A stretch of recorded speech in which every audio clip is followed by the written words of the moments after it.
Salut tout le monde, bienvenue dans une nouvelle vidéo. Aujourd'hui, je vais vous faire un vlog lecture.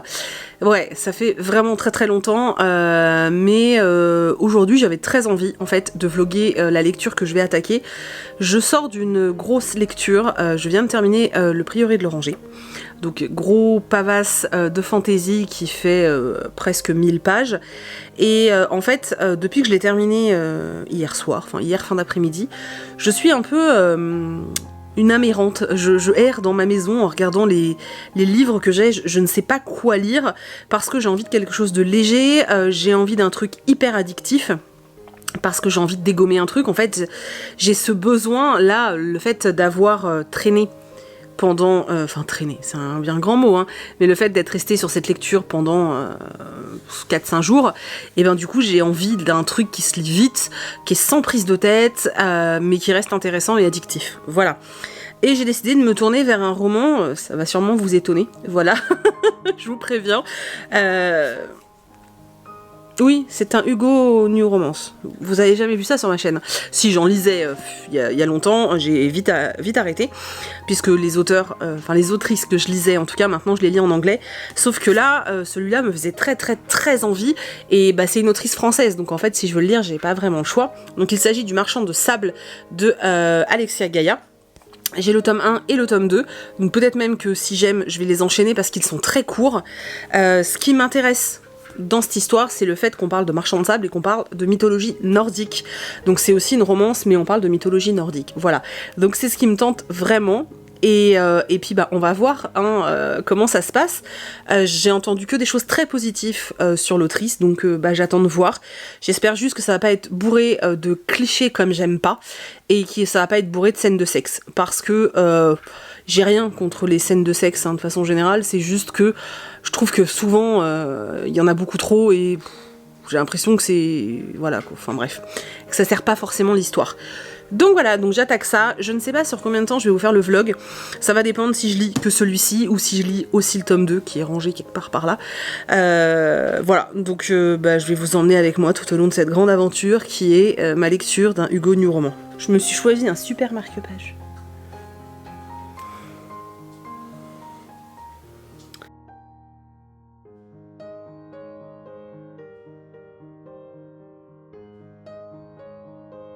Bon, premier petit point de ça. Donc j'ai l'impression que c'est zoomé là. Bah non. Donc je viens de lire 100 pages. Voilà, je suis à page 100 sur, je crois qu'il y a 300 pages, donc j'ai lu un tiers.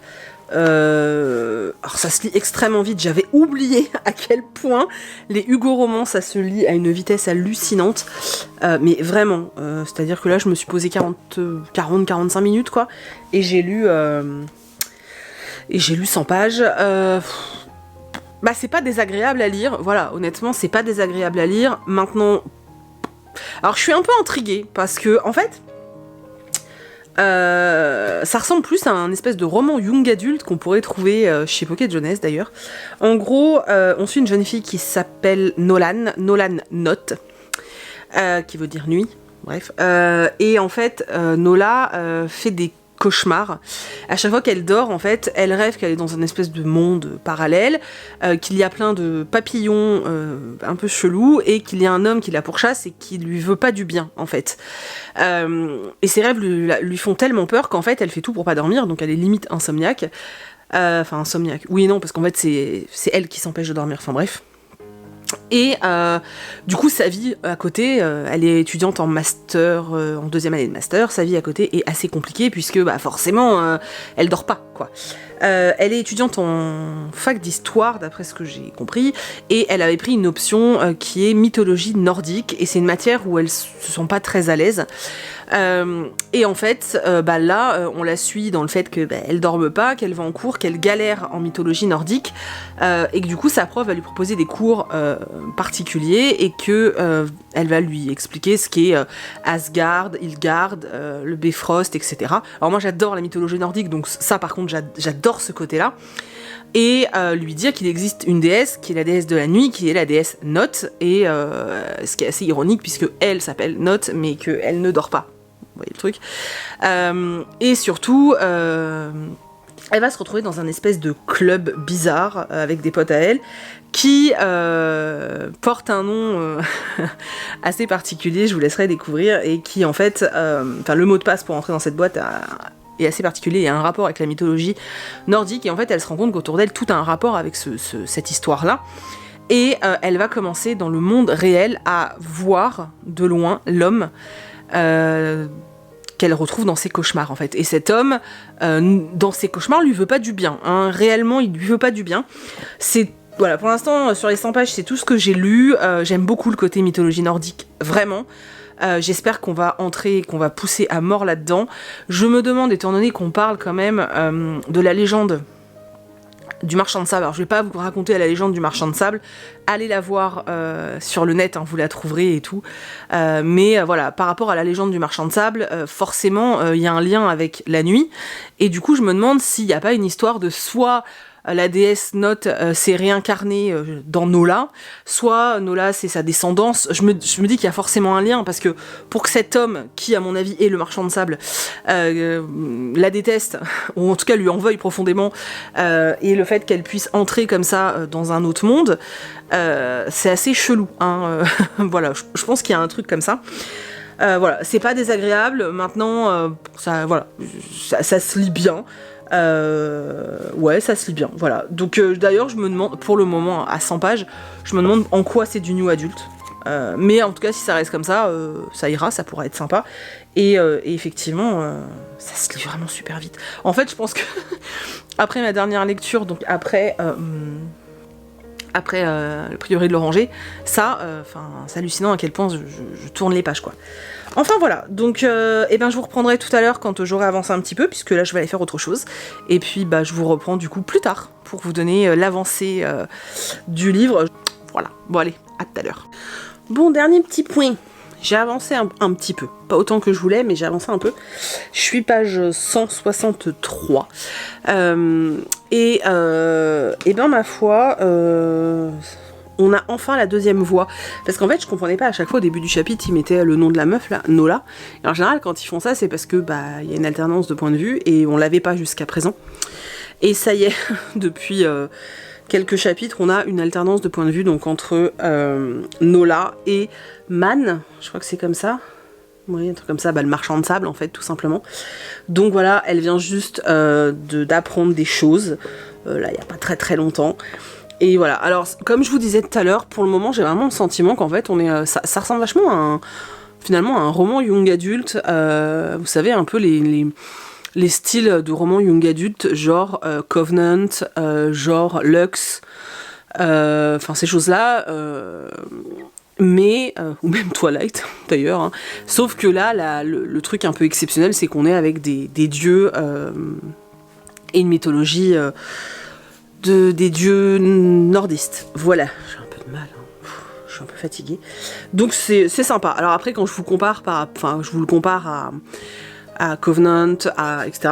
C'est Covenant, c'est le Covenant du pauvre, quoi. Je suis un peu désolée, mais ouais, c'est le Lux, c'est le Covenant et compagnie du pauvre, hein, clairement. Quand je dis ça, je sais pas si vous voyez ce que je veux dire, mais c'est-à-dire que c'est quand même, c'est moins bien, mais ça y ressemble, c'est moins prenant, quoi. Maintenant, personnellement, je me suis pas vraiment, pour l'instant, je me suis attachée à aucun personnage, parce que même elle, rien n'est fait pour le moment, en tout cas pour qu'on s'y attache. Maintenant, c'est suffisamment intriguant pour qu'on ait envie de continuer, parce qu'il se passe, voilà, en fait, on est vachement dans, il y a quand même vachement de scènes qui sont un peu dans un univers fantastique, hein, du fait que ce soit lié à de la mythologie, et du coup c'est vachement intéressant, et j'attends de voir la vérité, hein, et puis qu'est-ce qui unit cette jeune fille, la Nola, et puis le marchand de sable, qu'est-ce qu'elle cache, parce que finalement on se rend bien compte qu'elle n'est pas une humaine comme les autres, donc pourquoi elle est là, voilà, comment elle est arrivée là, est-ce que c'est un ange déchu, un dieu déchu, est-ce que voilà, je ne sais pas, je me pose plein de questions, et du coup c'est assez sympa, en plus il est court, hein. Là j'ai lu plus de la moitié du coup, donc voilà, c'est plutôt pas mal, ça se lit plutôt bien. Et du coup, on n'est pas du tout, en tout cas pour le moment, dans un schéma de romance. Donc je pense qu'il aurait franchement pu être édité autre part. En tout cas, pour ce que j'ai lu pour le moment, donc Donc voilà, c'est plutôt chouette. Voilà, je passe un chouette moment. Et du coup, je le terminerai demain. Puisque là, je vais arrêter pour aujourd'hui. De toute façon, j'ai les yeux explosés, donc je vais arrêter pour aujourd'hui. Je le terminerai demain. Et peut-être que j'enchaînerai avec le tome 2, je vais regarder, je sais pas s'il y a que 2 tomes. S'il y a que 2 tomes, j'enchaînerai avec le tome 2, comme ça comme c'est des tomes assez courts, comme ça je finirai l'histoire. Par contre, s'il y a un 3e tome, je vais peut-être pas lire le 2 tout de suite, donc voilà, je vais aller me renseigner. Voilà, donc je vous reprends demain pour la suite de mes lectures. Coucou, on est le lendemain, je viens aux petites nouvelles pour mes lectures. Donc j'ai terminé ce matin le tome 1. Qui est, je trouve, très très très introductif, qui permet simplement en fait de savoir finalement qui est Nola. Alors même si on comprend très vite, hein, on n'est pas encore trop dans la romance. Ça commence un petit peu à se développer, mais je vous dis en fait j'ai vraiment ce sentiment de lire un livre comme vraiment du même genre que les titres que je vous ai cités en fait hier. D'ailleurs j'ai rigolé parce que hier je vous ai cité Twilight et genre 2 pages plus loin il cite Twilight dans le livre. J'étais morte de rire. Ce n'est qu'un petit détail mais ça m'a fait marrer. C'est sympa, ça se lit vraiment très bien, sincèrement, enfin ça se bouffe quoi. Bon, de toute façon en général les Hugo ça se lit plutôt bien.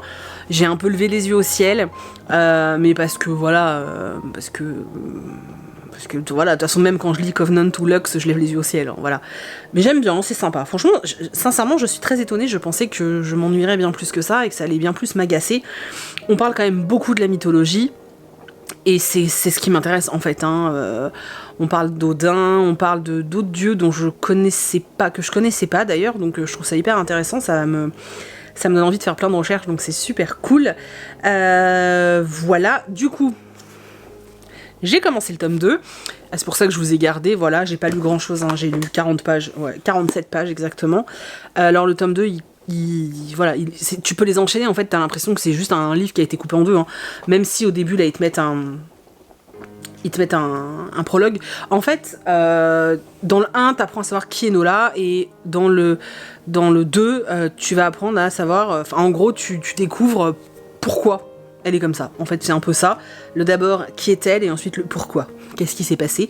Et du coup, là, on est là-dedans. La romance est un peu plus présente.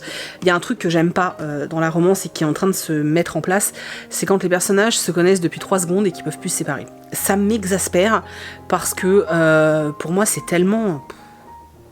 Bref. Mais vraiment, t'as l'impression qu'ils vont mourir si on les sépare une demi-heure, tu vois.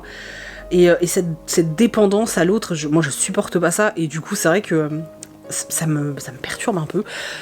J'espère que ça va pas être là comme ça tout le long. Je trouve vraiment pas beau ce livre, enfin celui-là, ce tome-là. Voilà. Mais voilà, tout le côté mythologie me plaît, donc je continue, c'est surtout pour ça. Alors effectivement... ce qui est au centre du roman, c'est aussi cette romance entre le marchand de sable et cette fameuse Nola, mais vraiment, la mythologie est très très très présente. Donc même si vous n'êtes pas ultra fan de romance, ça peut passer. Je vous dis, si vous aimez, sincèrement, si vous aimez les livres type Covenant, Lux, si vous, à l'époque vous aviez aimé Twilight et tout, je pense que ça devrait le faire. Bref, il y a un personnage que j'aime beaucoup, qu'on a découvert dans le tome 1, c'est Kyle, et j'aimerais bien qu'on le développe un peu plus, donc j'espère que dans le 2 on va le voir un petit peu plus, parce que sinon c'est vrai qu'on est tout le temps sur les mêmes personnages, donc le marchand de sable, Man, et puis Nola, et une femme qui s'appelle Sol. Mais c'est vrai que du coup j'aimerais bien qu'on voit un peu plus Kyle, parce que j'aime bien ce personnage. Donc voilà, je vais lire ça, et puis je vous tiendrai au courant au fur et à mesure, hein. Voilà. Alors sincèrement, si je les enchaîne, pas d'enjaillement, hein. C'est pas parce que c'est waouh, truc de ouf. Par contre, c'est très très sympa. Vraiment, c'est très très sympa. Mais c'est pas, voilà, je suis pas en mode ah, je suis trop fan. J'aurais très bien pu attendre. C'est juste qu'en fait, ça se lit vraiment très très vite. C'est très court. Et en fait, bah voilà, ça aurait pu faire un roman. Voilà, ça aurait pu être juste un roman en fait. Et du coup, voilà, je me dis que tant qu'à faire, j'ai les deux sous la main. J'ai vérifié, c'est une duologie. Donc, je me dis, voilà, j'ai les deux sous la main. Comme ça, au moins, ce sera fini. Et je passerai à autre chose. Voilà, en ce moment, je suis vraiment un peu là-dessus. Quand j'ai des sagas que je commence, j'aime bien les continuer, en tout cas, si je peux. Si j'ai des tomes sous la main, en fait. Voilà, donc, on se retrouve pour la suite du tome 2. Je commence à en avoir marre. J'en suis à un peu plus de la moitié du tome 2. Je suis page 171, j'arrive même plus à le lire. Voilà, donc il me reste 130 pages, quoi. Et ça y est, je commence à en avoir marre. Le truc aussi, c'est que si j'avais pas enchaîné les deux, j'en aurais peut-être pas eu marre. Mais il y a des chances quand même que j'aurais pas... Enfin, je pense qu'il y aurait eu quand même un gros risque que je ne retourne pas vers le tome 2 tout de suite, voire même dans très longtemps. Je voulais finir, je voulais la lire en entier. Le truc aussi, c'est qu'en fait, dans ce tome 2, on est un peu moins sur la mythologie et on est vachement plus sur leur histoire d'amour impossible. Et je n'aime pas ce genre de choses. Voilà. C'est-à-dire que je pense que le tome 1 est très très bien passé parce que finalement on était bien plus sur de la mythologie que sur de la romance. Et en fait, il y a des schémas que je déteste dans la romance et c'est pour ça que la romance, j'ai du mal à accrocher. Alors j'aime bien, hein, il y a des trucs que j'adore. Par exemple, je suis totalement accro à Virgin River, alors que chaque tome, c'est une romance. Enfin, pour moi, c'est plus du contemporain avec romance. Voilà. C'est pas de la new romance. En fait, je crois que c'est ça, c'est la new romance que j'aime pas. Mais voilà, donc le tome 1, on était vachement plus, je vous dis, axé sur la mythologie, sur qui est Nola, etc. Donc c'était intéressant. Dans celui-là, on sait qui est Nola, et en fait, on nous... Il y a une histoire d'amour impossible, en fait, mais vraiment impossible de chien impossible, tu vois. Mais ils vont tout faire pour pouvoir quand même être ensemble. Et on le sait pertinemment que de toute façon, ils vont finir ensemble. En plus, ça y est, ils ont fait... ils ont mis papa dans maman, tu vois. Et en fait, ce qui me dérange, je crois que c'est ça aussi dans la new romance que j'aime pas, c'est que les gars, sérieux, tu peux faire en sorte que tes personnages aient une relation sexuelle sans que ce soit vulgaire. Et en fait, il y a tellement de... Dans la new romance, en fait, il y a trop, en fait, de scènes qui, je trouve, vulgaires. Je sais pas, tu vois, genre, il y a un moment, le gars, il lui parle, il lui dit oui, je sais pas quoi. Regarde, comment il lui sort ça? Faudrait que je retrouve la phrase, mais un truc du genre, ma queue va pas tenir, ou un truc comme ça, quoi. Et j'étais en mode, mais qui parle comme ça dans la vie, en fait? Enfin, je sais pas, moi, si vos mecs parlent comme ça, bah, que ça vous plaît, tant mieux pour vous, mais personnellement, je trouve ça hyper vulgaire, quoi. Et je sais pas, tu parles pas comme ça dans la vie, quoi. Et moi, ça me gêne, vraiment, ça me gêne. Et c'est ce que j'aime pas, en fait, dans la new romance. C'est que on vulgarise avec des termes vulgaires. Et je suis pas prude, hein. Je vous le dis, je suis pas prude comme meuf. Mais moi, ça me dérange. Voilà, c'est un truc qui me dérange. Voilà. Et alors, il n'y a pas beaucoup de scènes de sexe. Hein. Je crois qu'il y en a eu 2. Donc, il n'y a pas un. Mais en sachant que je les lis pas. Hein, c'est un truc, moi, ça me saoule. Donc dès que je comprends ce qui se passe, hop, je lis en diagonale. Mais je vois quelques mots, tu vois, et je lis les dialogues parce que c'est un truc qui me fait rire en général. Et c'est là que j'ai lu ce fameux truc de... ils sont interrompus ou je sais pas quoi, et il lui sort un truc du genre mais ma queue va pas supporter ou je sais pas quoi. Et ouais, non, là, j'avoue que je commence à avoir un petit peu marre, donc je vais continuer, hein, je vais continuer parce que j'ai beaucoup aimé le tome 1, donc je vais continuer. Voilà. J'espère que... là, je pense qu'on arrive sur la fin, donc va y avoir peut-être... Ça va un peu péter entre les dieux, tu vois, donc j'attends un peu ces scènes, en espérant que oui, hein, y a un peu de la baston, tu vois, qu'on sache enfin ce qui se passe, et... voilà, parce qu'on nous parle de prophétie et tout, moi j'ai envie de savoir ce qui se passe, donc savoir ce qui se passe, et j'espère qu'il y aura un peu de la baston entre les dieux, ce serait drôle. Et voilà. Mais voilà, il fallait que je vous dise mon désarroi. J'en ai un petit peu marre, et puis si on pouvait arrêter de mettre de la vulgarisation dans toutes les scènes de sexe, ce serait cool aussi. Parce qu'il y a plein de romans où on sait que les personnages font l'amour, et c'est pas vulgaire, et du coup ça se passe très bien, tu vois. Bref. Je vais continuer, de toute façon il faut que je le termine parce que si je le repose, en fait je le sais, hein, si je le repose j'y retournerai pas. Parce que là la romance me gonfle, donc si je le repose je le terminerai pas. Donc allez, on y croit, on se retrouve, il me reste 130 pages, on se retrouve dans 1 heure et c'est fini. Recoucou, attention ombrage, recoucou, j'ai survécu. Oh yeah, j'ai fini. Oh yeah, j'ai fini, du coup.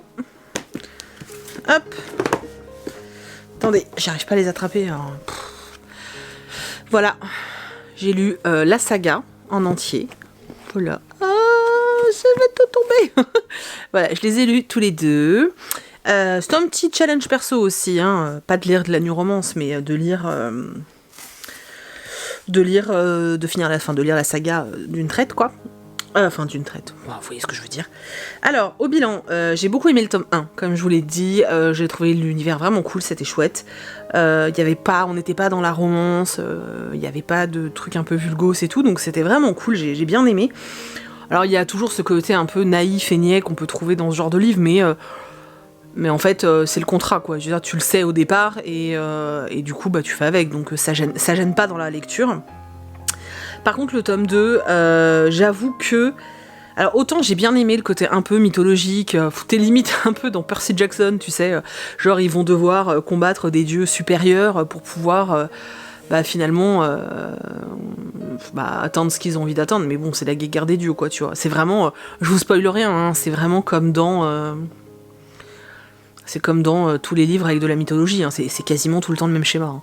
Donc voilà, maintenant j'avoue que la romance m'a pas convaincue, déjà parce que je trouve que les deux personnages, alors le gars là, Man, je l'ai trouvé insupportable aussi bien dans le tome 1 que dans le tome 2. Il passe son temps à l'envoyer chier, et une fois qu'il l'envoie pas chier, et ben il passe son temps... En gros, soit il l'envoie chier, soit il a la gaule. Donc comme ça, voilà. Il le dit lui-même, hein, c'est l'un ou l'autre. Puis parfois, il l'a envoyé chier, mais il a quand même la gaule. Voilà. Donc c'est un peu pénible, en fait. Et puis ça fait vraiment vieux cliché du sale macho. Enfin voilà, j'ai eu un peu de mal. Et Nola, finalement, j'ai trouvé qu'elle manquait cruellement de caractère. C'est-à-dire que on présente quand même Note comme... Nola, Note, hein, c'est la même personne. On te la présente quand même comme quelqu'un vraiment de puissant, de fort, qui a... un personnage hyper tranché, qui a vachement de caractère, un personnage badass, quoi. C'est ce qu'on te dit. Le problème, c'est que pendant tout le roman, on te montre autre chose, et ce décalage m'a un petit peu perturbée, je dois dire. J'ai trouvé ça vraiment dommage, en fait. Voilà. Après, les autres personnages sont pas assez développés à mon goût, mais en même temps, les livres sont courts, et puis, voilà, tu vas pas... Sinon, ça aurait fait une saga monstrueuse. Mais, ouais, le côté mythologique était sympa. Je vous dis, moi, le tome 2, je commence à en avoir un peu marre.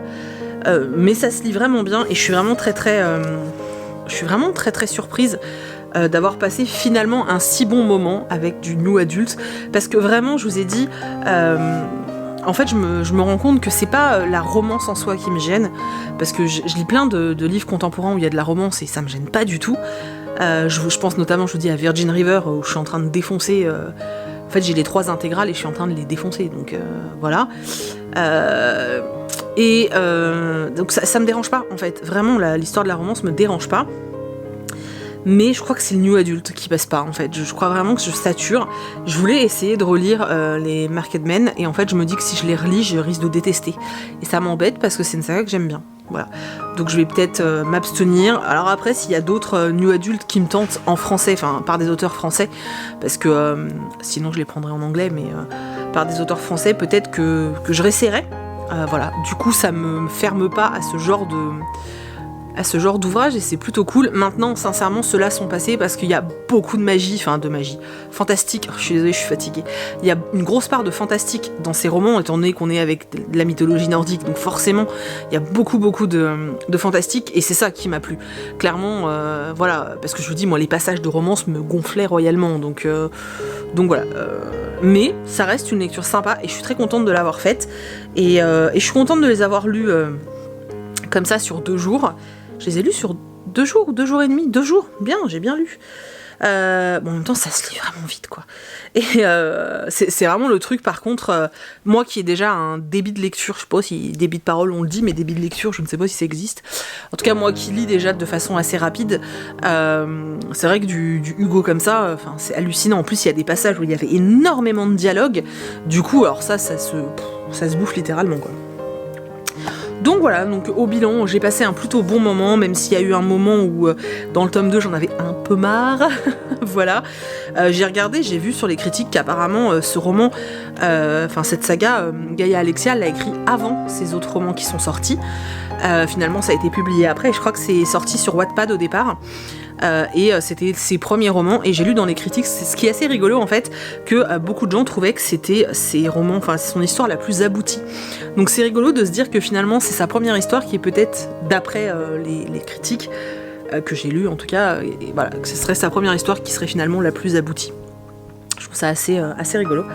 Enfin voilà, donc vous m'avez suivi dans cette folle aventure de Piketty et de la New Romance. Je parle de moi à la troisième personne, c'est juste insupportable. Voilà. Et ben du coup, ça sera tout pour nous dans ce petit vlog lecture. J'espère que ça vous a plu. Je trouvais que c'était un peu l'occasion en fait de vous faire un vlog lecture, vu que je savais que j'allais enchaîner les 2 tomes. Et puis, vous savez ce que je vis avec la New Romance, quoi, tu vois. Donc je me suis dit que ça pourrait être rigolo. Je pense sincèrement que si le vlog avait été totalement négatif et que j'avais complètement tout détesté, je n'aurais pas publié une vidéo 100% négative. Je vois pas l'intérêt en fait. Mais là, finalement, je suis contente que ça se soit bien passé. Si vous avez lu cette saga, n'hésitez pas à me dire dans les commentaires ce qui vous a plu. Peut-être que les choses qui, moi, m'ont agacé, vous ont complètement fait chavirer, je ne sais pas. En tout cas, voilà, dites-moi si vous l'avez lu, si vous avez aimé. Est-ce qu'elle vous tente? Est-ce que le fait que, justement, est-ce que vous êtes comme moi et que, vous, à la base, vous aimez pas trop la New Romance, mais que le fait qu'il y ait de la mythologie nordique, ça vous tente un peu, quoi? Dites-moi, voilà, dites-moi. En tout cas, voilà, j'ai hâte de lire vos commentaires, de me dire si ça vous plaît, les vlogs lecture. Dans ce cas-là, j'en ferai de temps en temps, quand l'occasion se présente. Donc n'hésitez pas à me dire si le concept, si l'idée des vlogs lecture vous branche. N'hésitez pas à me dire si vous avez lu cette saga, si elle vous tente, si ça vous en tente pas du tout, si vous avez essayé, que vous avez pas aimé. Enfin voilà, vraiment, j'attends vraiment vos retours. Ça me fait vraiment super plaisir de voir que vous êtes de plus en plus nombreux à laisser des commentaires et à partager. Sincèrement, ça me fait vraiment super plaisir et ça m'encourage vraiment dans la création de vidéos en fait. Donc j'espère que ça va continuer dans cet élan, et voilà. Et encore une fois, je vous en remercie d'ailleurs. Voilà, je me tais parce que sinon ça va être trop long. Je vous laisse, du coup, je vous fais plein de gros bisous. Je vous retrouve dans une prochaine vidéo de toute façon. Et puis voilà, à plus.